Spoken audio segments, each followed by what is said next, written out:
കാണുക. ശ്വാസമടക്കി പിടിച്ച് പുന്നമട.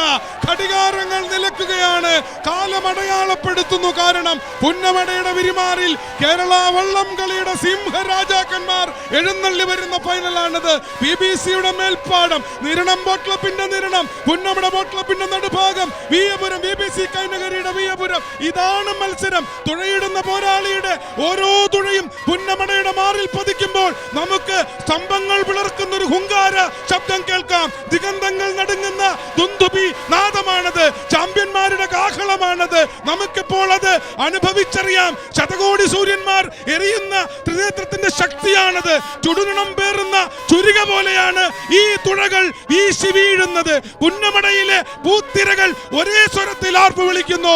നെഹ്റു ട്രോഫി ആർക്ക്, നെഹ്റു ട്രോഫി ആർക്ക്. 4 വള്ളങ്ങളും ഒരേപോലെ ഒരിഞ്ച് പോലും വിട്ടുകൊടുക്കാതെ കുതിര ചിതറും ഒരു പടമാരി ഗജം അലറും എവിടെയൊരു കഥയുടെ കനൽ വഴി. കടലിനൊരു അടവ് പണിയും ഇത്. രുധിരമുതിരുമൊരു കഥയുടെ പുതുമൊഴി. പുതിയ കഥകൾ രചിക്കാൻ, പുതിയ ചരിത്രം രചിക്കാൻ നെഹ്റു ട്രോഫിക്ക് ഇതാ പുതിയ ചാമ്പ്യൻ പിറക്കുന്നു. നെഹ്റു ട്രോഫിക്ക് പുതിയ അവകാശി വരുമോ? വരുമോ? വരുമോ? വരുമോ? പുന്നമടയുടെ തീരത്ത് പത്മപരാഗ കുടീരത്തിൽ വിളക്ക് വെക്കും യുഗകന്യകമാർ ഒരു വിപ്ലവ ഗാനം കേൾക്കുന്നു. മാറ്റുവിൻ ചട്ടങ്ങളെ.